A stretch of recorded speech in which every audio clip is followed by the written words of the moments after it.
பரிசுத்த நாமம் மகிமைப்படுவதாக. எடுத்து வாசிக்கலாம். மத்தேயு எழுதின சுவிசேஷம் 7ஆம் அதிகாரம் அதனுடைய 23ஆவது வசனத்தை வாசிக்கலாம். அப்பொழுது நான் ஒரு காலம் உங்களை அறியவில்லை,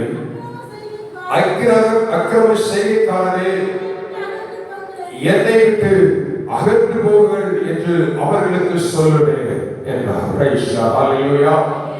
கர்த்தருடைய பரிசுத்த நாமம் மகிமைப்படுவதாக.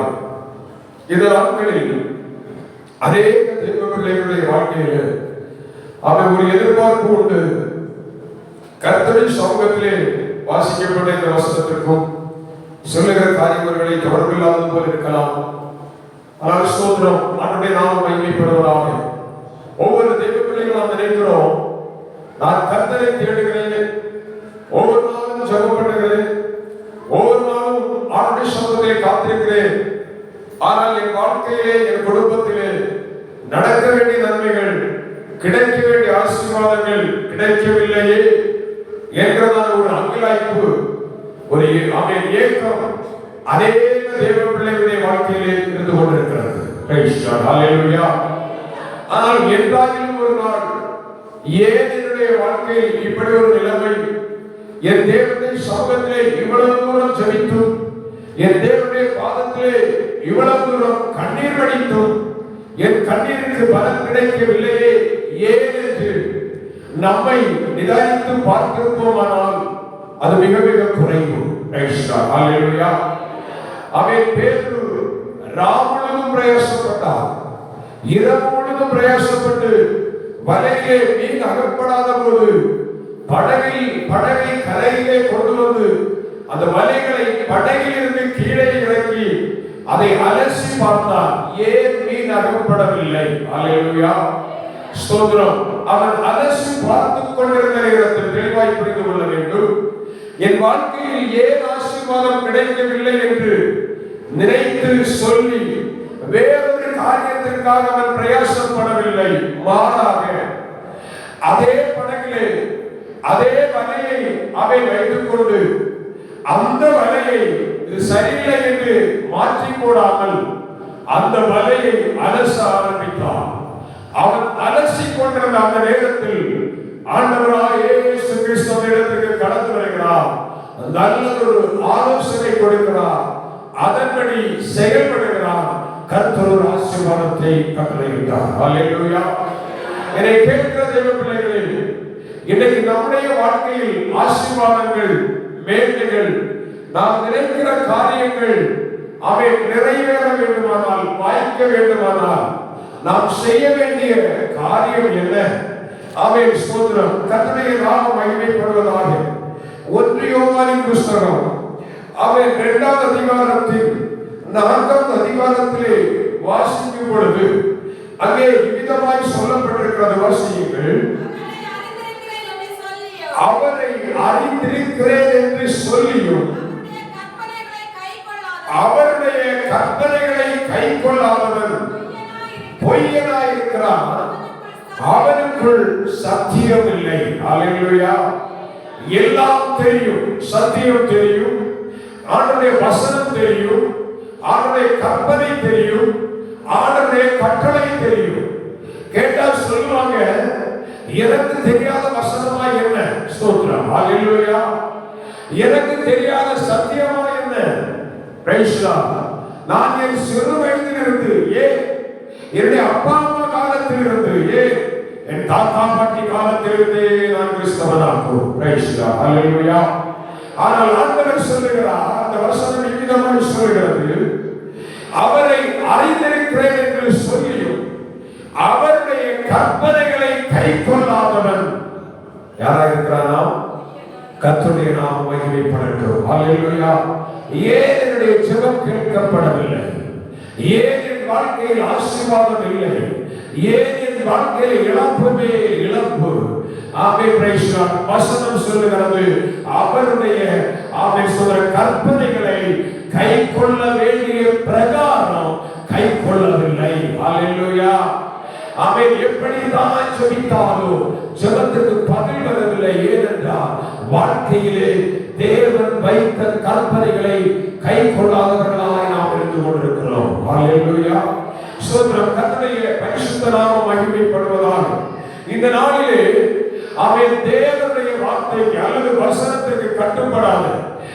தகப்பனுடைய வார்த்தைக்கு கட்டுப்படாத சில மனிதர்களை, சில குமாரர்களை இன்னைக்கு நான் காண்பிக்கும்படி ஆசைப்படுகிறேன். ஹல்லேலூயா. அதற்கு முன்பாக மத்தேயு சுவிசேஷத்திலே மறுபடியுமாய் வாசிக்கும் பொழுது மத்தேயு 21ஆம் அதிகாரம் அதனுடைய 28, 30 ஆகிய வசனங்கள். மத்தேயு 21ஆம் அதிகாரம் அதில் 28, 30 ஆகிய வசனங்களை வாசிக்கும் பொழுது அங்கே 2 குமாரர்களை சொல்லப்பட்டிருக்கிறது. ஹல்லேலூயா. 2 குமாரர்களில் அவர்களுக்கு பெயர் சொல்லப்படவில்லை. நாம் புரிந்து கொள்ளும்படி பைபிள் சொல்கிறது, மூத்தவன் இளையவன். ஹல்லேலூயா. இன்னைக்கு இதுதான் நம்முடைய ஸ்தோத்திரம் செய்தியின் தலைப்பு. ஆசீர்வாதத்தை இழந்த மூத்த குமாரன். ஹல்லேலூயா. ஆசீர்வாதத்தை இழந்த மூத்த குமாரன். கர்த்தருடைய நாமம் மகிமைப்படுவதாக வாசிக்கிற இந்த வேத பகுதி மத்தேயு 21ஆம் அதிகாரம் 28, 30 ஆகிய வசனங்களை வாசிக்கும் பொழுது வாசிக்கலாம். எப்படி தோன்றுகிறது? ஒரு மனுஷனுக்கு 2 குமாரர் இருந்தார்கள். மூத்தவனிடத்தில் தகப்பன் வந்து, மகனே, நீ போய் இன்றைக்கு என் திராட்சை தோட்டத்தில் வேலை செய் என்றார். அதற்கு அவன் மாட்டேன் என்றான். ஆகிலும் பின்பு அவன் மனஸ்தாபப்பட்டு போனான். இளையவனிடத்திலும் தகப்பன் வந்து அப்படியே சொன்னான். அதற்கு அவன் போகிறேன் ஐயா என்று சொல்லியும் போகவில்லை. ஹல்லேலூயா. ஸ்தோத்திரம். வாசித்த இந்த சம்பவத்திலே மூத்த குமாரன் நல்லவன். Praise the Lord. ஹல்லேலூயா. இங்கே நம்ம எத்தனை பேர் இருக்கிறோம் சபையில? ஆமென். ஸ்தோத்திரம். ஜெபம், பாடல், ஆராதனை, ஆமென். பிரதர், சிஸ்டர், ஆமென், வாங்கன்னு கூப்பிடும் போது எல்லாரும் சொல்லுறோம், வருவோம். ஹல்லேலூயா. இங்க எத்தனை பேர் மூத்த குமாரனை போல இருக்கிறோம்? எத்தனை பேர் இளைய குமாரனை போல இருக்கிறோம்? ஹல்லேலூயா. போக மாட்டேன் என்று சொல்லிவிட்டு மனஸ்தாபப்பட்டு அந்த தகப்பனுடைய தோட்டத்திலே, திராட்சை தோட்டத்திலே போய் வேலை செய்கிற ஒரு மூத்த மகன். ஆமென். ஸ்தோத்திரம். அடுத்த ஒரு மகன் இருக்கிறான் பாருங்க. ஆமென். நம்ம பாஷையில சொன்னா செல்ல பிள்ளை. ஆமென். தகப்பன் போய் சொல்லுகிறான் இளையவரிடத்தில், நீயும் என்னுடைய தோட்டத்தில் போய் அவன் வேலை செய். மூத்த மகனிடத்தில் இல்லாத ஒரு குணம் இவரிடத்திலே இருந்தது. மூத்த மகனிடத்தில் இல்லாத ஒரு பண்பு இருந்தது. என்ன பண்பு தெரியுமா? ஸ்தோத்திர. தகப்பன் சொல்லுகிறார், என் மகனே, என் தோட்டத்தில் போய் வேலை செய்யும் என்று சொல்லும் பொழுது இளைய மகன் சொல்லுகிறார், ஐயா, நான் போகிறேன். பணிவு. ஹல்லேலூயா. மிகுந்த தாழ்மை, மிகுந்த மனம் இருக்கும். Price the Lord. மூத்தவன் எடுத்த இடத்துல சொல்லிட்டான், என்னால முடியாது. ஸ்தோத்திரம். பிறகு அவன் யோசிக்கிறான், என் அப்பா சொல்லி நான் கேட்காம இருக்கிறது படி. ஸ்தோத்திரம். ஆனா இளையவரை பாருங்க, அப்படியே முகம் கூப்பிட்டு, ஐயா, நான் போறேன் ஐயா. ஸ்தோத்திரம். ஹல்லேலூயா. ஆனா ஸ்தோத்திரம், சொல்லதோடு சரி, தகப்ப வார்த்தைக்கு கீழ்ப்படியவே இல்லை. இங்க எத்தனை பேர் இருக்கிறோம்? ஹல்லேலூயா. ஸ்தோத்திரம். உள்ளத்தில் ஒரு உணர்வு நமக்கு வர வேண்டும். ஸ்தோத்திரம். எத்தனை பேர் தேவனை ஆராதிக்கிறோம்? எத்தனை பேர் ஆண்டவருடைய சத்தத்துக்கு கீழ்ப்படிகிறோம்? ஸ்தோத்திரம். தேவன் ஆசீர்வதிக்கவில்லை. கர்த்தருக்கு கண் இல்லையா? நான் ஜெபத்தை கேட்கிறையா? அவருக்கு காது இல்லையா? ஸ்தோத்திரம். ஆமென். தேவ பிள்ளையே, அவன் மனுஷனுக்கு முன்பாக தாழ்மைப்படுவது போல தாழ்த்தித்துக் கொண்டு கர்த்தருடைய கற்பனைக்கு கீழ்ப்படியாமல் இருப்போமானால் அவன் எந்த நன்மையும் பெற்றுக்கொள்ள முடியாது. ஹல்லேலூயா. யாராயிருந்தாலும் சரி, சபையே, தேவ பிள்ளையே, இன்னைக்கு ஆண்டவர் விரும்புகிறது என்ன? ஸ்தோத்திரம். உள்ளத்தில் ஒரு மனஸ்தாபம் வேண்டும். நான் கர்த்தரை ஆராதிக்க வேண்டும். நான் கர்த்தருக்கு பிரியமாய் வாழ வேண்டும். ஸ்தோத்திரம். உலகத்தில் நேரமில்லை என்று ஓடுகிற நான் ஒருவேளை ஆமென் ஸ்தோத்திரம் திடீரென்று ஒரு நாள் ஏதோ ஒன்று ஆகிவிட்டார், நேரமில்லை நேரமில்லை என்று ஓடுகிற ஓட்டமெல்லாம் அங்கே இருந்து விடுவே. பிறகு எப்படி செயல்பட முடியும்? பிறகு எப்படி ஆண்டவருக்காக வாழ முடியும்? பிறகு எப்படி தேவ சித்தத்தை செய்ய முடியும்? ஹல்லேலூயா. ஆண்டவர் சொல்கிறார், ஆமென் ஸ்தோத்திரம், இந்த காலத்திலே மௌனமாய் இருப்பாயானால் யூதருக்கு ரட்சிப்பு வேறொரு இடத்திலிருந்து எழும்பும். அன்றைக்கு அடுத்த வார்த்தையை நீங்களே நிரப்பிக் கொள்ளுங்கள். ஹல்லேலூயா. கிடைக்கிற தருணங்களை பயன்படுத்திக் கொள்ளுங்கள். தேவநாமம் மகிமைப்படட்டும். பிரியமான தேவனுடைய பிள்ளைகளே, இன்றைக்கு இந்த காலை வேளையிலே கர்த்தருடைய சமூகத்திலே வந்திருக்கிறோம். 2 மகன்கள். ஆமென் ஸ்தோத்திரம். அதில் குறிப்பாக மூத்தவனை குறித்தே நான் இன்றைக்கு பேச விரும்புகிறேன். இளைய மகன் வாசித்த வேத பகுதியில் இளையவன் மோசமாக இருக்கிறான், மூத்தவன் நல்லவன் என்று நாமே தீர்ப்பு கொடுக்கிறோம். ஆனால் பைபிள் வாசிக்கும் பொழுது அநேக மூத்த மகன்கள் கெட்டவர்களாய் காணப்படுகிறார்கள், அநேக மூத்த விசுவாசிகள் கெட்டவர்களாய் காணப்படுகிறார்கள், அநேக ஆவிக்குரிய மூத்த சபைகள் உலகத்துக்கு நேராய் போய்கொண்டிருக்கிற காலகட்டத்திலே மூத்தவன் என்று பெரியவன் என்று தன்னை தானே பெருமைப்படுத்திக் கொண்டிருக்கிற வாழ்கிற தேவ பிள்ளையே, இன்றைக்கு ஆண்டுடைய சமூகத்திலே உன்னை அர்ப்பணிக்கும்படியா கர்த்தருடைய சமூகத்திலே கர்த்தர் மத்தியிலே கிரியை செய்வாராக அவருடைய கரத்திலே என்னை முழுவதுமாய் அர்ப்பணிக்கிறேன். ஹல்லேலூயா, ஹல்லேலூயா. கர்த்தருடைய பரிசுத்த நாமம் மகிமைப்படுவதாக. எடுத்து வாசிக்கலாம். லூக்கா எழுதின சுவிசேஷம் 15வது அதிகாரம். தெரிந்த சம்பவத்தை நான் பேசுகிறேன். அவருடைய நாமம் மகிமைப்படட்டும். கர்த்தர் கிருபை தருவாராக. லூக்கா 15வது அதிகாரம் அவருடைய 29வது வசனத்தை வாசிக்கலாம். அவன் தகப்பனுக்கு பிரதியுத்தரமாக, இதோ இத்தனை வருஷ காலமாய் நான் உமக்கு ஊழியம் செய்து ஒரு காலம் உம்முடைய கற்பனை மீறாதிருந்தும் என் சிநேகிதரோடு நான் சந்தோஷமாய் இருக்கும்படி நீர் ஒரு காலம் எனக்கு ஒரு ஆட்டுக்குட்டியாவது அடிக்கவில்லை, கொடுக்கவில்லை. ஹல்லேலூயா. இது ஒரு மூத்த மகனுடைய இதயத்தின் அங்கலாய்ப்பு. ஹல்லேலூயா. ஸ்தோத்திரம். ஒரு தாய் தகப்பனுக்கு பிறந்த 2 பிள்ளைகளில் மூத்த மகனுடைய உள்ளத்தின் ஆழத்தில் கிடக்கிற வேதனையின் வெளிப்பாடு இவ்விதமாய் வருகிறது. எனக்காக ஒரு ஆட்டுக்குட்டியை கூட கொடுக்கவில்லையே.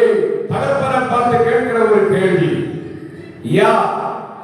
சொந்த பிள்ளை மூத்த குமாரன் தன் தகப்பனத்தில் கேட்கிறார், இத்தனை நாட்கள் உம்மிடத்தில் இருந்து எனக்கு ஒரு ஆட்டுக்குட்டியை கூட தருவதற்கு உனக்கு மனமில்லையே. ஸ்தோத்திரம். ஹல்லேலூயா. எனக்கு அன்பான தேவ பிள்ளைகளே, இந்த மூத்த குமாரன் என்று சொல்லும் பொழுது அவனிடத்திலே சில நல்ல குணங்கள் இருந்தது. அதையும் நாம் சொல்ல வேண்டுமே. ஸ்தோத்திரம். அந்த மூத்த மகனிடத்தில் சில நல்ல குணங்கள், ஒரு 3 மட்டும் அவை சொல்லிவிட்டு அந்த பகுதிக்குள்ள வரேன். அதை விளக்க போகிறதில்லை, அந்த காரியத்தை மட்டும் சொல்கிறேன். ஸ்தோத்திரம். இந்த வாசித்த வசனத்தில் அவன் முதலாவது அவனிடத்தில் இருந்ததான ஒரு நல்ல குணம் என்ன? இத்தனை வருஷ காலம் நான் உனக்கு ஊழியம் செய்தேன். ஹல்லேலூயா. அப்ப இந்த மகனை குறித்து வசனம் சொல்லுகிறது, இவன் ஒரு கடினமான உழைப்பாளி. கடினமாய் உழைக்கிறவன். யாருக்கு? தன் தகப்பனுக்காக, தன் குடும்பத்திற்காக, தன் தேசத்திற்காக, தன் சபைக்காக கடினமாய் உழைக்கிற ஒரு உழைப்பாளி இந்த மூத்த மகன். ஹல்லேலூயா. ஸ்தோத்திரம். அப்ப அவன் கேட்கிறதுல தப்பே கிடையாது. இத்தனை வருஷ காலம் ஏறத்தாழ அந்த மகனுடைய வயது ஒரு 36 என்று இருக்கும் என்று வைத்துக் கொள்ளுங்கள். அவனுடைய வயது 36 என்று வைத்துக் கொள்ளுங்கள். 36 இருக்குமானால் என்னுடைய கணிப்பின்படி சுமார் 16 ஆண்டுகள் 20 வயதிற்கு பிறகு 20 வயது வரை படிப்பு என்று ஓடுவீங்கல்ல, அப்படித்தானே ஓடுறோம். 20வது வயதுக்கு பிறகு ஒரு 16 ஆண்டுகள் தகப்பனுக்காக கடினமாய் உழைத்த மகன் இப்பொழுது கேட்கிறான். கூலியாக அல்ல, சந்தோஷத்துக்காக கேட்கிறான். ஒரே ஒரு ஆட்டுக்குட்டி. ஹல்லேலூயா. நியாயம் தானே? ஸ்தோத்திரம். மூத்த குமாரன், அவருடைய ஒரு நல்ல குணம் கடினமாய் உழைக்கிறதான ஒரு காரியம். இரண்டாவதாக இந்த மூத்த மகனிடத்திலே காணப்படுகிற நல்ல நற்குணத்தில் ஒன்று, அவன் ஒரு காலம் உம்முடைய கற்பனையை மீறாதிருந்தோம். ஸ்தோத்திரம். ஹல்லேலூயா. அவன் தெளிவா சொன்னான், திட்டமா சொன்னான். ஒரு நாளும் என் தகப்பனாகிய நீர் வைத்த கற்பனை நான் என்ன பண்ணல, மீறல. இங்க இருக்கிற வாலிபன் தம்பி, இங்க இருக்கிற வாலிபன் தங்கச்சி, ஒரே ஒரு கேள்வி 2 பேருக்கும். ஸ்தோத்திரம். உங்களில் யாராகிலும் அப்பா அம்மா வார்த்தைக்கு சரியாய் கீழ்ப்படிந்தவர்கள் இருப்பீர்களானால் ஜஸ்ட் 1 minute கையை தூக்கலாமே. Price God. முடியாது. ஹல்லேலூயா. ஹல்லேலூயா. முடியாது. ஆனா இந்த மூத்த குமாரன் சொல்லுகிறான், ஒரு காலம் உங்களுடைய கற்பனையை நான் மீறவில்லை. ஹல்லேலூயா. அப்படியானால் இந்த மூத்த குமாரனுடைய ஒரு நல்ல சுபாவம் கீழ்ப்படிகிறவன், கட்டுப்படுகிறவன். ஹல்லேலூயா. ஸ்தோத்திரம். எல்லா வார்த்தையும் கீழ்ப்படிந்து எல்லா வார்த்தையும் கட்டுப்பட்டிருக்கிற ஒரு குமாரன் தகப்பனை பார்த்து ஒரு ஆட்டுக்குட்டியை கேட்டதில் என்ன தவறு? ஏன் தகப்பன் கொடுக்கவில்லை? யோசித்து பாருங்க. ஸ்தோத்திரம். அப்போ அவருடைய நற்குணங்களில் ஒன்று, ஆமென், கடினமாய் உழைக்கிறவன். இன்னைக்கு வீட்டில் இருக்கிற பாத்திரத்தை கொஞ்சம் கழுவி வைன்னு சொன்னா தம்பி கேட்டல, அக்கா தங்கச்சி மாட்ட, அம்மா சொன்னா வீடே பூகம்பமா வெடிக்குதில்ல. எத்தனை பேர் இருக்கிறோம்? தம்பி பிரைஸ்டா, கொஞ்ச நேரம் எனக்கு உதவி செய்யணும் அப்பா சொன்னா எதிரி குதிக்கிறோம் இல்ல. எனக்கு படிக்க வேண்டாமா, எனக்கு அங்க போக வேண்டாமா, ஓடுவோம் இல்ல. நமத்துக்குமார் சொல்றான், ஒரு காலம் உடைய கற்பனை நான் என்ன செய்யல, மீறல. ஹல்லேலூயா. கீழ்ப்படிகிற ஒரு சுபாவம். இது மூன்றாவதாக இவனுக்குள்ளே காணப்பட்டதான ஒரு நல்ல சுபாவம். ஆமென். ஸ்தோத்திரம். என் சிநேகிதரோடு நான் சந்தோஷமாய் இருக்கும்படி. Praise God. அப்படியானால் அவனுக்கு நல்ல சிநேகிதர்கள் இருந்தார்கள். அவன் அந்த தேசத்திற்கு நல்லவன் என்கிற பெயரோடு இருந்தான். அவன் தன்னுடைய சபையிலே நல்லவன் என்கிற பெயரோடு இருந்தான். அவன் தன்னுடைய வீட்டிலே நல்ல பிள்ளை என்கிற பெயரோடு வாழ்ந்து கொண்டிருந்தான். ஹல்லேலூயா. ஆமென். ஸ்தோத்திரம். அப்போ இவன் வாழ்கிற இடத்தில் இவனுக்கு என்று ஒரு நல்ல பெயர் இருக்கிறது. இந்த மூத்த குமாரன் நல்லவன். ஹல்லேலூயா. எனக்கு கேட்டா சொல்லுவாங்க, வாலிபர் தம்பிங்க சொல்லுவாங்க, என்ன சிலர் சொல்லியிருக்கிறாங்க, எனக்கு அடுத்தவங்க சர்டிபிகேட் ஒன்றும் தேவையில்லை. ஹல்லேலூயா. எனக்கு அடுத்தவங்க சர்டிபிகேட் தேவையில்லை. சில தங்கச்சி வரல இருக்கீங்கன்னு நினைக்கிறேன். இருக்கீங்களா? தெரியாது. கர்த்தரோடு இடைப்படுவாராக. அவன் தேவ பிள்ளையே, கர்த்தருக்கு முன்பாக, சபைக்கு முன்பாக, தகப்பனுக்கு முன்பாக நல்லவன் நல்ல பிள்ளை என்ற பெயரோடு வாழ்கிற இந்த மூத்த குமாரனுக்கு ஒரு ஆட்டுக்குட்டி கிடைக்கிற ஆன்மா. நான் இப்ப சொன்ன 3 காரியங்களையும் சொல்றோம். வீட்டுல 8 மணி 8:30 காலேஜ் பஸ் ஸ்கூல் பஸ்னா 8 மணி வரை தூங்கி 8:15 எழுப்பி குளிக்காம அரக்க பறக்க ஓடுகிற பிள்ளைகள் அவன் நிறைந்த நம்ம. ஸ்தோத்திரம். உழைக்காத நம்ம சோம்பேறிகளாகிய நம்ம. ஆமென். ஸ்தோத்திரம். கீழ்ப்படியாத சுபாவம் உள்ள நம்ம அவன் நல்லவன் என்கிற பெயரே இல்லை. எங்க போனாலும் இவனா அப்படின்னு கேட்கிறாங்க. இப்படிப்பட்ட நம்ம கேட்ட உடனே மொபைல் போன் அப்பாட்ட போய் கேட்டால் இன்னைக்கு இத்தனை மணிக்கு காலேஜுக்கு போயிட்டு வர்றதுக்குள்ளாடி இத்தனை இந்த மாடல் இந்த நம்பர் மொபைல் எனக்கு வீட்டில் இருக்கணும் இல்லைன்னா சொல்றோம். ஹல்லேலூயா, ஆமென், ஸ்தோத்திரம். வாங்கி கொடுக்கிறாங்களே, ஆனா நல்ல பிள்ளையாக மூத்த குமாரனுக்கு தகப்பன் கொடுக்கிற.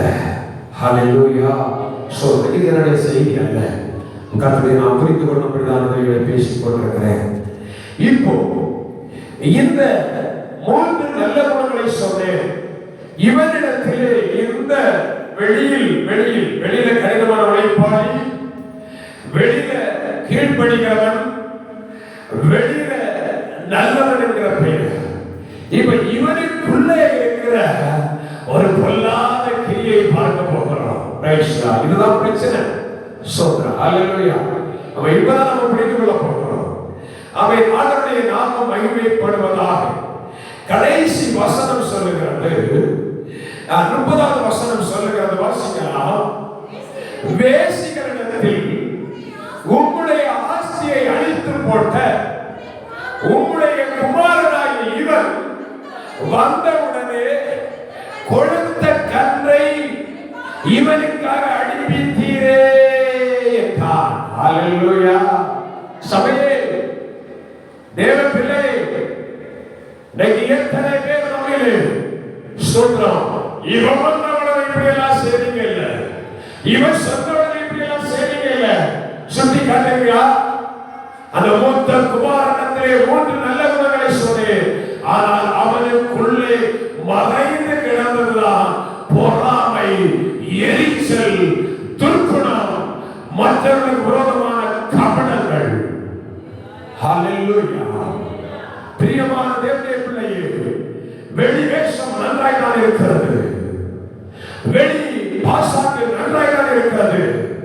நம்முடைய அந்தரங்கம் எப்படி இருக்கிறது? மற்றவர்களை நேசிக்கிறோமா இல்லை மற்றவர்களை பகைக்கிறோமா? மற்றவர்களை ஆசீர்வதிப்பது போல் ஆசீர்வதித்து சாபத்தை கூறுகிறோமே. Price God. இப்ப கேட்கிறேன், அவள் எத்தனை பேர் மூத்த குமாரனுடைய முதல் சொன்ன சுபாவங்களை வெளியில வைத்துக் கொண்டு உள்ளுக்குள் கசப்பு, வைராக்கியம், பகை, விரோதம் நிறைந்து கிடக்கிறது. Praise God. ஹல்லேலூயா, ஹல்லேலூயா.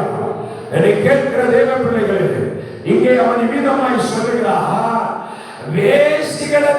வேசிகளிடத்தில் ஆஸ்தியை அழித்து போட்ட இவன் வந்தவுடனே, பிரைஸ் காட், ஹல்லேலூயா, கெட்டு போகிற அவன். நான் இன்னும் சொல்லுகிறேன், சபைக்குள்ளே இருக்கிற ஒரு பரிசுத்தவானுக்காக ஆண்டவர் மகிழ்கிறதை பார்க்கிறோம். சபைக்குள்ள இருக்கிற ஒரு பரிசுத்தவானுக்காக ஆண்டவருடைய இருதயம் மகிழ்கிறதை பார்க்கிறோம். கெட்டு போன ஒரு பாவி ரட்சிக்கப்பட்டு சபையிலே சேர்க்கப்பட்டு என் ஆண்டவருடைய ஜீவ புஸ்தகத்தில் பெயர் எழுதப்படுவானால் அவர்களுக்காக ஆண்டவர் மகிழ்ந்து கொண்டாடுகிற நேரமாக இருக்கும். ஹல்லேலூயா, ஹல்லேலூயா. அவே பேசினா நமக்கு யாரையும் குறித்து சொல்லவில்லை, என்னை மட்டுமே நிறுத்தி பேச விரும்புகிறேன். ஸ்தோத்திரம். நான் ஒருவேளை சொல்லிக் கொள்ளலாம், ஸ்தோத்திரம், நான் ஜெபிக்கிறேன், நான் பாடுகிறேன், நான் தேவ சித்தம் செய்கிறேன். ஆனால் பிரைஸ் காட், என் மூலமாய் கர்த்தர் மகிமைப்படுவதை விட இங்கே இருக்கிற யாரோ ஒருவர் அவன் தேவ பிள்ளையை ஒரு பாவ வாழ்க்கையை விட்டு உன்னுடைய அந்தரங்கத்திலே பரிசுத்த சிந்தையோடு உன்னை தாழ்த்தி தேவ சமூகத்திலே கடந்து வருவாயானால் உன் நிமித்தமே கர்த்தர் மகிழ்கிறவராய் இருக்கிறார். ஹல்லேலூயா, ஹல்லேலூயா. கர்த்தருடைய பரிசுத்த நாமம் மகிமைப்படுவதாக. இந்த வேத பகுதிகளை வாசிக்கும் பொழுது அவன் ஆண்டவர் சொல்லுகிறார், அவன் எபேசியர் நிருபத்திலே அவன் 6வது அதிகாரம் 6வது வசனத்தை எடுத்து வாசிக்கும் பொழுது அங்கே சொல்லப்பட்டிருக்கிற ஒரு காரியம் வாசிக்கலாம்.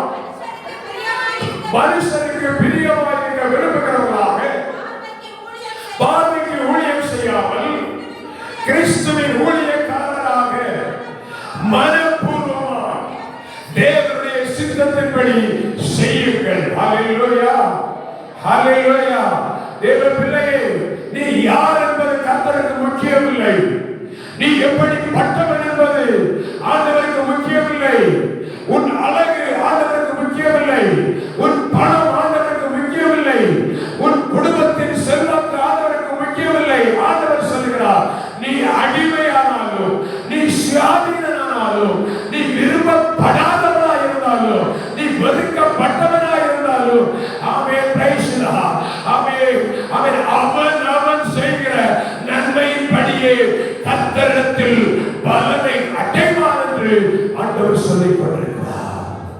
ஹல்லேலூயா, ஹல்லேலூயா. இங்கே ஆண்டுடைய சமூகத்திலே வெளிவேஷங்கள் செல்லாது, ஆண்டுடைய பாதத்திலே புறம்பான அலங்கரிப்பு செல்லாது, தேவனுடைய பாதத்திலே ஒரு அந்தரங்கத்தின் வாழ்க்கையில் அவன் ஒரு வெளிப்படையான தன்மையை தான் ஆண்டவர் விரும்புகிறார். ஹல்லேலூயா. அவன் இங்கே வாசிக்கிறோம், அவன் மனப்பூர்வமாக தேவனுடைய சித்தத்தின்படி செய்யுங்கள்.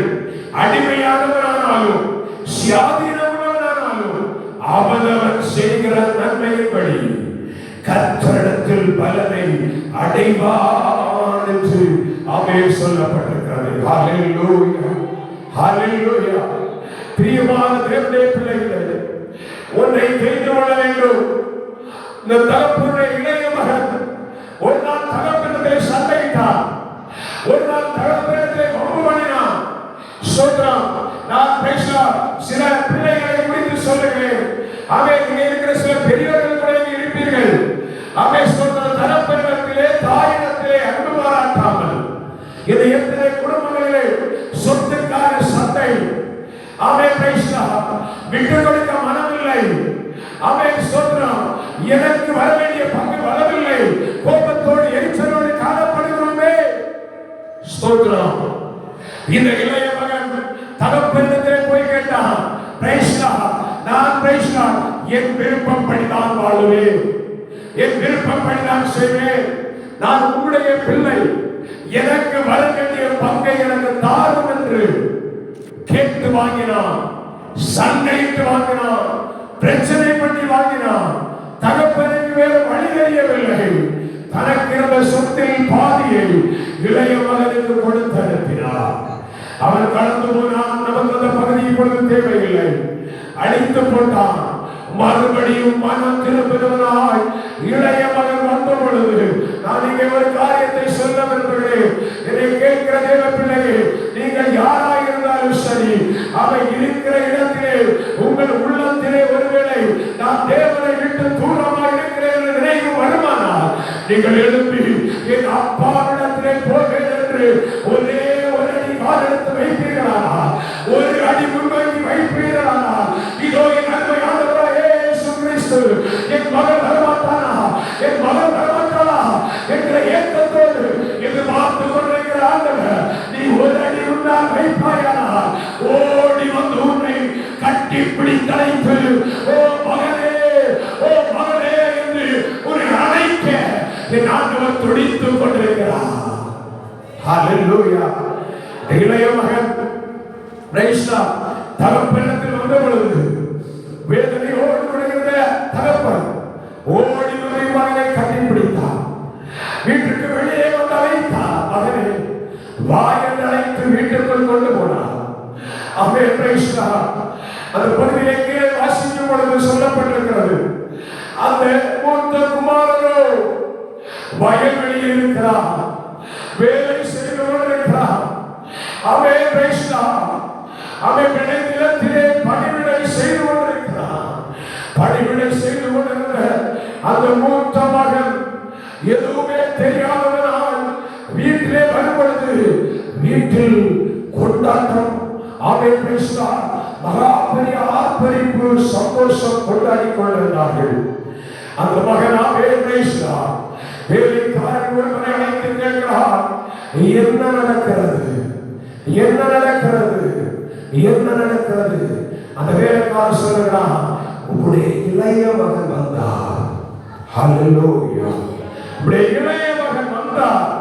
ஆமா தேவ பிள்ளையே, நீ வீட்டுக்கு இளைய பிள்ளையோ மூத்த பிள்ளையோ, ஆனால் இந்த இளைய மகனை போல நீ தேவ சமூகத்திலே கடந்து வருவாயானால் என் தேவனை அணைத்துக் கொள்ள ஆமென் அவர் ஆசையாக இருக்கிறார். ஹல்லேலூயா. ஒன்றை சொல்ல விரும்புகிறேன். மூத்த மகன் இளைய மகனை எப்படி அந்த தகப்பன் வீட்டுக்கு வெளியே வந்து மகனே என்று அழைத்தாரோ அதே தகப்பன் கர்த்தருடைய நாமம் மகிமைப்படுவதாக. லூக்கா எழுதின சுவிசேஷத்தை ஆமென் 15வது அதிகாரம் ஆமென் ஸ்தோத்திரம் அதிலே 20வது வசனம் என்று நினைக்கிறேன். 20வது வசனத்தை ஒருவர் வாசிக்கலாம். எழுந்து புறப்பட்டு தன் தகப்பனிடத்திற்கு வந்தான். அவன் தூரத்தில் வரும்போது தகப்பன் அவனை கண்டு மனம் உருகி ஓடி அவன் கழுத்தை கட்டிக்கொண்டு அவனை முத்தம் செய்தான். இப்ப 28வது வருஷம் வாசிங்க.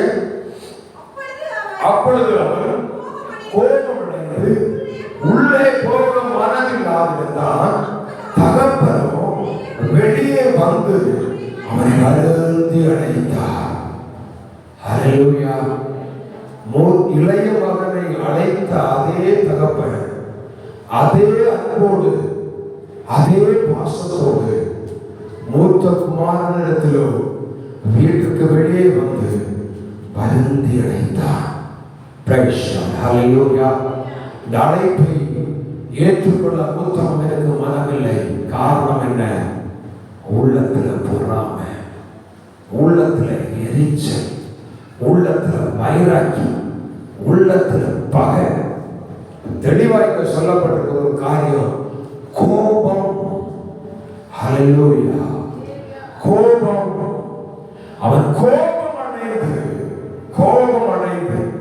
வீட்டுக்குள்ள போக முடியாதபடி வெளியே இருக்கிறான். தேவ பிள்ளைகளே, ஏதோ ஒரு காரியத்தினாலே கோபப்பட்டு அப்பா அம்மா கிட்ட சண்டைப்பட்டு, பெற்றோரிடத்தில் சண்டைப்பட்டு, பக்கத்து வீட்டாரிடத்தில் சண்டைப்பட்டு, ஏன் சபைக்குள்ள சண்டைப்பட்டு வெளியே இருக்கிறியா? ஸ்தோத்திரம். ஒரே தகப்பன் தான்.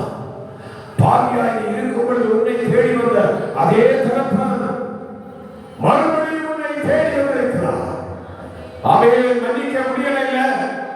சொந்த சகோதரன, சொந்த வீட்டார், சொந்த குடும்பத்தார் மன்னிக்க முடியாதபடி இருக்கிறாயா? ஆண்டவர் அன்போடு அழைக்கிறார். தகப்பன் வெளியே வந்து அவனை அழைக்கிறார். ஹல்லேலூயா. அவன் ஒருவேளை சொல்லலாம், நான் பலமுறை உன்னை மன்னிச்சுட்டேன், திரும்ப அப்படித்தான் செய்வாங்க. ஆண்டவர் சொல்லுகிறார், ஏன் எழுபது மன்னிக்க வேண்டும். ஒரு விஷயம் அல்ல. ஆமென். ஸ்தோத்திரம். உங்க சூழ்நிலை யார் யாருல கோபப்பட்டு இன்னைக்கு பேசாம இருக்கிறீங்க? ஸ்தோத்திரம். யார் யாருல கோபப்பட்டு எரிச்சல் வீரா பிள்ளைகளாக இருந்து கொண்டிருக்கிறீங்க, இறங்குங்க. ஒன்று கெட்டு போவதில்லை. ஆமென். மறிக்கும் போது மனிதன் யோசனையை கொண்டு போவதில்லை. உன்னுடைய நான் இருக்கிற பெருமையோ வேற்றுமையோ எதுவும் நம்மோடு வருவதில்லை. சொல்றோம். ஒரு நாள் இன்றைக்கு இருக்கிற வைராக்கி, ஒரு நாள் இன்றைக்கு இருக்கிற பகை, ஒரு நாள் இன்றைக்கு இருக்கிற கோபம், ஒரு நாள் இன்றைக்கு இருக்கிற எரிச்சல் நம்மை விட்டு விலகும். நம்மோடு வருவதில்லை. தேவப்பிள்ளை, நீ அதை மன்னித்து விட்டு விடுவாயா? ஒரு விஷயம் அல்ல. ஏன் எழுதுவதை மன்னிக்க வேண்டும் என்று ஆண்டவர் சொல்லியிருக்கிறார். அதை கணக்கெடுக்க புரியவில்லை. ஆனால் தேவப்பிள்ளையே, வசனத்தின்படி மறுபடி நீ ஒரு குரோதமாய் தீமை செய்கிறவர்களை மன்னித்து அவைகளை விட்டு விடுவாயா? கர்த்தர் உன்னை நம்மை அவரோடு சேர்த்துக் கொள்கிறவராக இருக்கிறார். ஹல்லேலூயா. ஏன் தகப்பனை விட்டு தூரமாய் நீயும் நான் இருக்க வேண்டும்? ஏன் என் அப்பா வீட்டுக்கு தூரமாய் நானுமே இருக்க வேண்டும்? அது நம்ம அப்பா இல்ல. Praise God. இந்த கோபத்தினால, இந்த எரிச்சலால தேவ சமூகத்தை விட்டு விலகி போகிறாயா? ஒரு மனுஷனுடைய வரலாறு முடிக்கப்பட்டது எதனால தெரியுமா? எரிச்சலினால. ஆரம்பம் பைபிளில் எழுதப்பட்டிருக்கு, ஆனா முடிவு எழுதப்படல. ஏனென்று யோசித்து பார்த்தா எரிச்சல் எரிச்சல் எரிச்சல். ஆண்டவர் தெளிவாய் கேட்கிறார், ஓ மகளே மகளே, நீ எரிச்சலா இருக்கிறவனுக்கு நல்லதா நல்லதோ? யோனா சொல்லுகிறான், நான் எரிச்சு சாகும் மட்டும் எரிச்சலா இருப்பது நல்லது. யோனா சொல்லுகிறான், நான் சாகும் மட்டும் எரிச்சலா இருப்பது நல்லது. தேவ பிள்ளையை விட்டு விலகு. ஆமே பிரைஸ் காட். தேவனிடத்தில் கடந்து வா. இந்த மூத்த குமாரனை போல் கெட்டு போன ஒரு வாழ்க்கை நமக்குள்ளே வேண்டாம். ஹல்லேலூயா ஹல்லேலூயா. எபேசியரை வாசிக்கும் பொழுது அங்கே பிரைஸ் காட் இன்னும் ஒரு காரியம் விதமாய் சொல்லப்பட்டிருக்கும். 4ஆம் அதிகாரம், எபேசியர் 4ஆம் அதிகாரம் 32ஆம் வசனம் வாசியுங்கள். ஒருவருக்கு ஒருவர் தயவாயும் மன உருக்கமாயும் இருந்து கிறிஸ்துவுக்குள் தேவன் உங்களுக்கு மன்னித்தது போல நீங்களும் ஒருவருக்கு ஒருவர் மன்னியுங்கள். ஹல்லேலூயா ஹல்லேலூயா. இன்றைக்கு அநேகருடைய வாழ்க்கையில தேவனுடைய ஆசீர்வாதத்தை, சமாதானத்தை, அந்த பரலோக ராஜ்யத்தின் சந்தோஷத்தை அனுபவிக்க முடியாததன் காரணம் கோபம், எரிச்சல். Praise God. Hallelujah hallelujah. மன்னிக்க முடியல. எப்படி மன்னிப்பேன்? செத்தாலும் வீடு போக மாட்டேன். Praise God. ஹல்லேலூயா. இந்த வார்த்தை சொல்லும்போது ஒரு காரியம் ஞாபகம் ஒரு வாசனம். செத்த பிறகு எப்படி அடி போவேன்? எப்படி போவேன்? செத்தாலும் போக மாட்டேன். வேண்டாம். அப்படி நமக்குள்ள எதுக்கு வீம்பு வைராக்கியம்?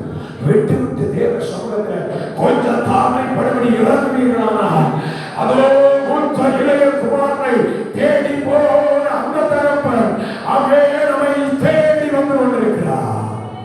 ஹல்லேலூயா. ஒருவரையும் புறம்பே தள்ளாதவர். ஹல்லேலூயா. இப்ப ஒரே ஒரு மூத்த குமாரனை சொன்னேன். அவன் சுருக்கமா இன்னும் ஒரு அவன் ஒரு மூன்று அவன் சொல்ற மூத்த குமாரனுடைய காரியத்தோட தொட்டு செபிக்க போகிறேன். நான் விளக்கம் சொல்ல போறதில்லை. Praise God. கர்த்தருடைய நாமம் மகிமைப்படுவதாக. அவன் சொல்ற பைபிளிலே சில மூத்த குமாரர்கள் தங்கள் ஆசீர்வாதத்தை இழந்து போனார்கள். கர்த்தருடைய நாமம் மகிமைப்படுவதாக. ஆதியாகமத்தின் புஸ்தகம் அவன் விளக்கி சொல்ல வேண்டுமானால் நேரம் போதாது. அவன் நமக்கு தெரிந்த சம்பவங்கள் தான் சொல்கிறான். ஆதியாகமம் அவன் 25ஆம் அதிகாரம் அதில் 29 34 வரை வாசிக்கும் பொழுது அங்கே ஒரு மனிதனை குறித்து சொல்லப்பட்டிருக்கிறது. கர்த்தருடைய நாமம் மகிமைப்படுவதாக. 29 32 வசனத்தை மட்டும் வாசிக்கலாம். ஒரு நாள் ஏசா வெளியிலிருந்து களைத்து வந்தபோது யாக்கோபு கூழ் சமைத்துக் கொண்டிருந்தான். இந்த ஏசா யார்? ஏசா யாரு? ஆமே பிரைஸ் காட். யார்?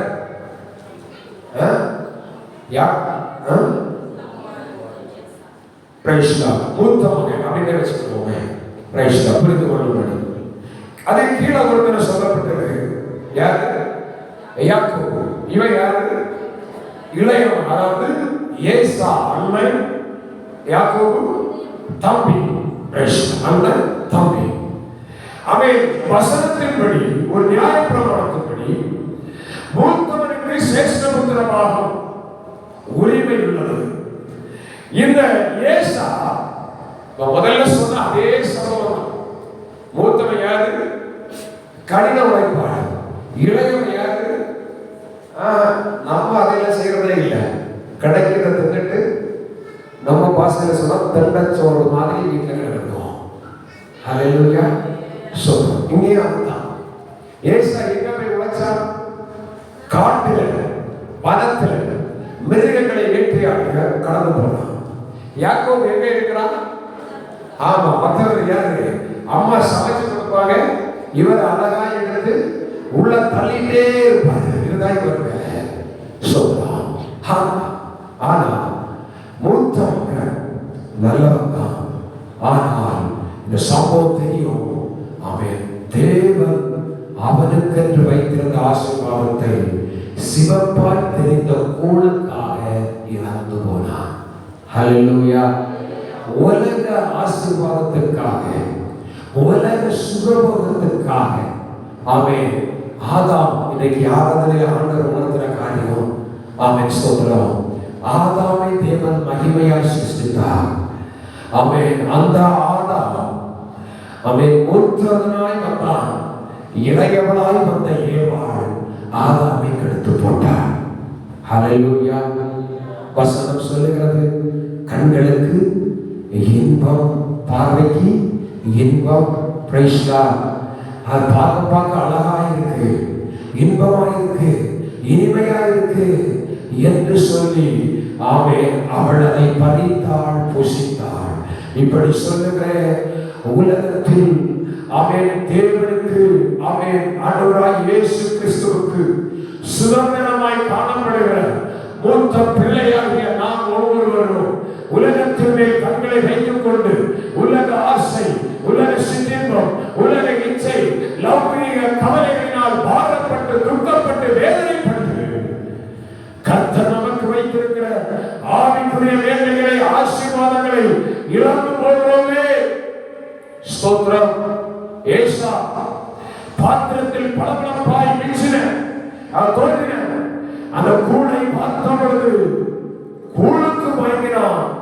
ஒரு நேரம் பசியாற்றும்படி முழு வாழ்க்கைக்காக நிச்சயமாய் வைக்கப்பட்டிருந்த சேஷ்ட புத்திரபாகத்தை இழந்து போனான்.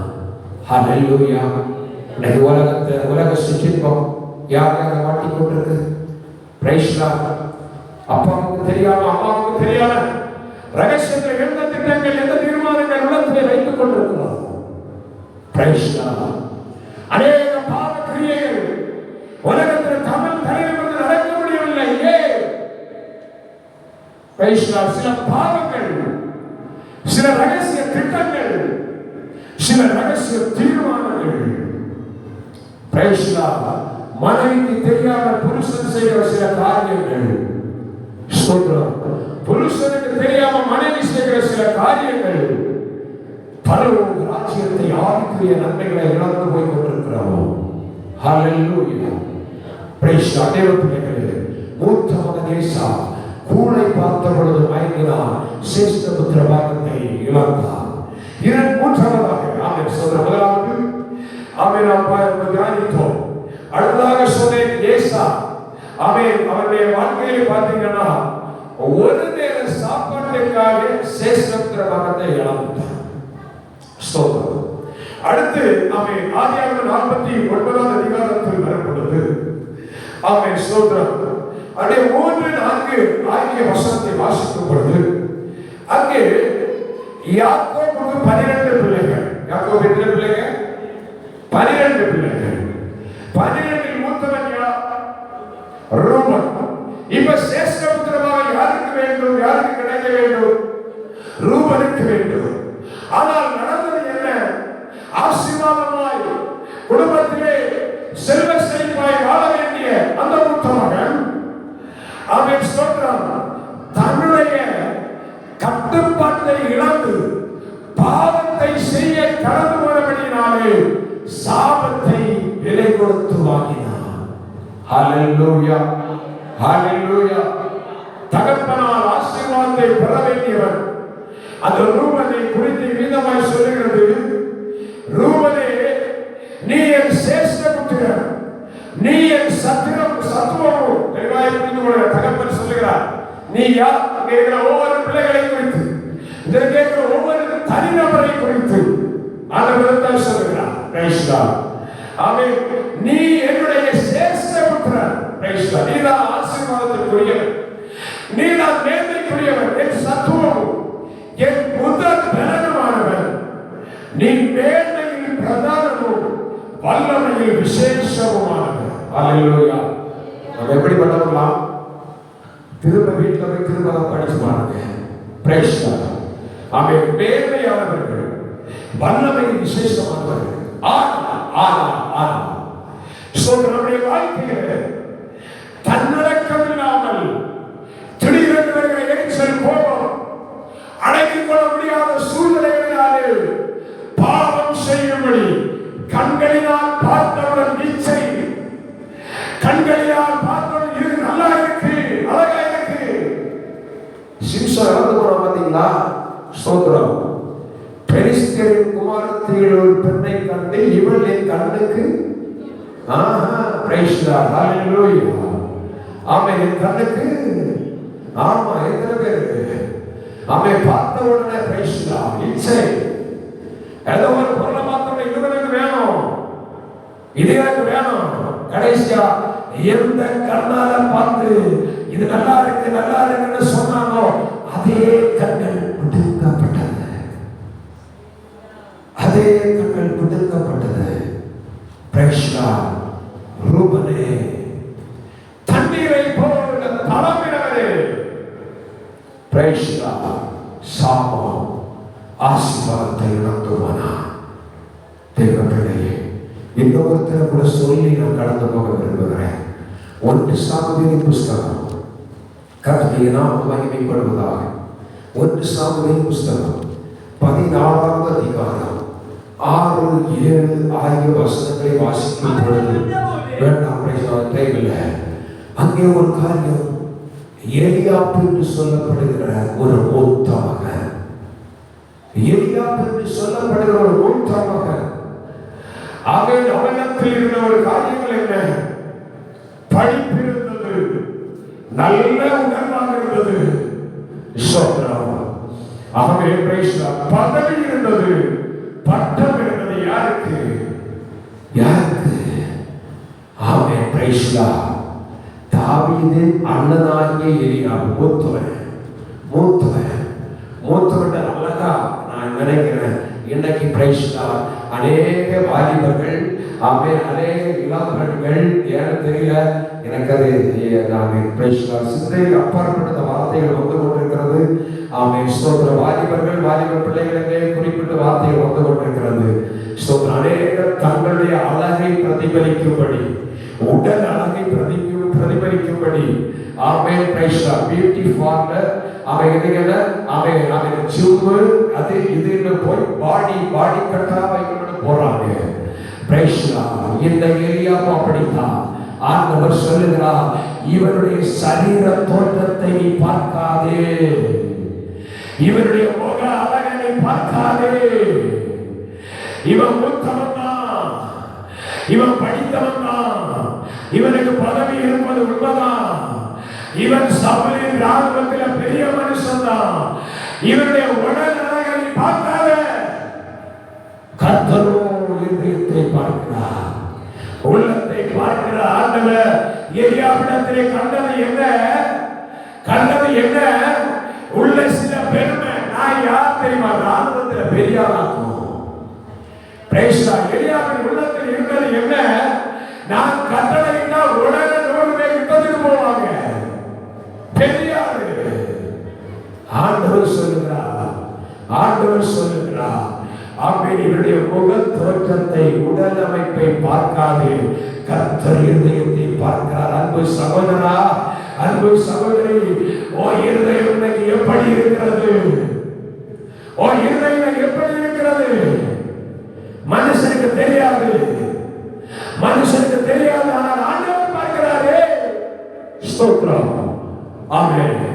தேவ பிள்ளைகளே, மூத்த குமாரனிடத்தில் இருந்த சுபாவங்கள் நமக்கு வேண்டாம். மாறாக இளைய குமாரனை போல கெட்டு போல பாவ வாழ்க்கையிலிருந்து மனம் திரும்பி வருகிற ஒரு வாழ்க்கை இன்றைக்கு கர்த்தர் நமக்கு தர விரும்புகிறார். அப்படி எல்லாரும் படித்து ஜெபிக்க போகிறோம். ஓ பிரைஸ் தி லார்ட், ஹalleluya. தேவ பிள்ளையே, நீ எந்த நிலையில் இருந்தாலும் சரி, எந்த சூழ்நிலையில் இருந்தாலும் சரி, அவன் இயேசுவை மாற்ற விரும்புகிறார்.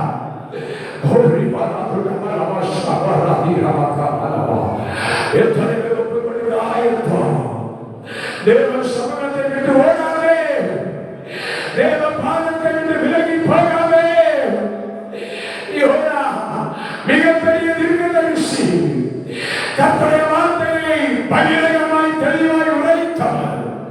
ஆனால் அவன் கனகளின் அழிவை பார்க்கும்படி உட்கார்ந்த பொழுது, எரிச்சலில் உட்கார்ந்த பொழுது, என் ஆண்டவர் அவனை பார்த்து கேட்டாரே, ஓ யோனாவே, நீ எரிச்சலாயிருக்கிறது நல்லதோ, நீ எரிச்சலாயிருப்பது நல்லதோ.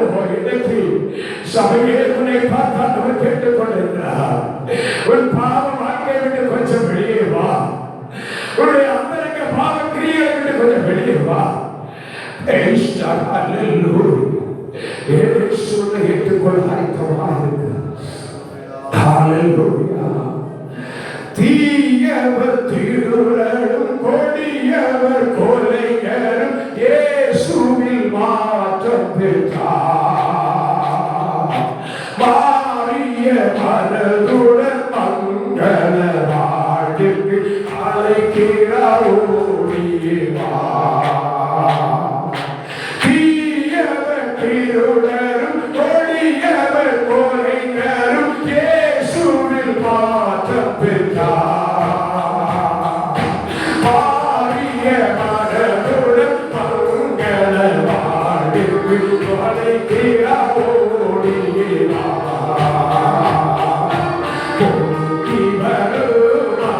மனிதரை மாற்றிடுவே,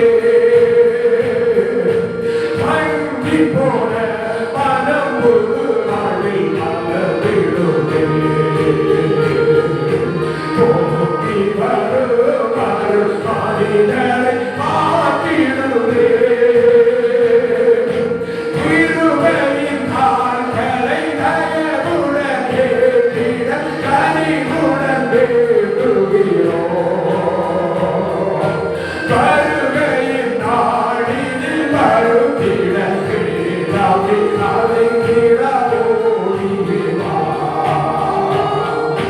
திருவையின் நாட்களை தயவுடன் ஏற்றிட கனிவுடன்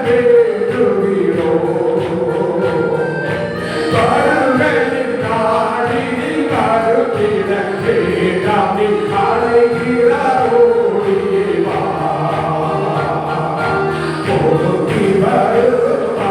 மனிதரை மாற்றிடுவே,